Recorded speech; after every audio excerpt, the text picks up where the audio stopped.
Date 1 and 2ல் வருது. பதிற்று 10 8ஆம் வகுப்பு பாடப்புத்தகத்திலிருந்து எடுத்தது. பதிற்று 10 உடைய விளக்கம் என்ன என்று பார்க்கலாம். 8 தொகையில் உள்ள புறத்திணை பற்றிய நூல்களில் ஒன்றே பதிற்று 10 ஆகும்.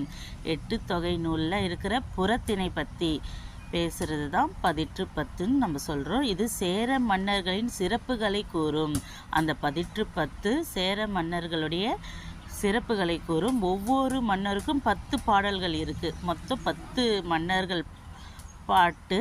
இது 10 × 10 100 பாடல்கள் இருந்தன. ஆனால் இப்பொழுது முதல் 10 இறுதி 10 கிடைக்கவில்லை. ஒவ்வொரு பாடலின் முடிவிலும் என்னென்ன இருக்குன்னு பார்த்தீங்கன்னா, துறைனா பாடலின் வகை, வண்ணம் பாடலின் தன்மை, தூக்கு அளவு அடிகள்னு சொல்லுவாங்க. தூக்குனா பெயர்னா பாடலுடைய பெயர் ஆகியவை இடம்பெறும். பாடலில் வரக்கூடிய சிறந்த சொற்றொடர்கள் தலைப்பாக தரப்பட்டிருக்கிறது. இந்த நூலில் உள்ள 2ஆம் 10 பாடலில் தலைவன் இமயவர்மன் நெடுஞ்சேரலாதன் ஆவார். அதாவது இமயவர்மன் நெடுஞ்சேரலாதன் ஆவார்.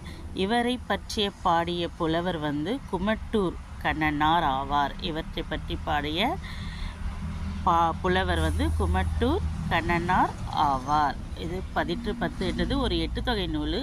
புறத்திணைவில் இருக்கும். சேர மன்னனுடைய துறை, வண்ணம், தூக்கு, பெயர்லாம் பாடியது. ஓகே, நன்றி.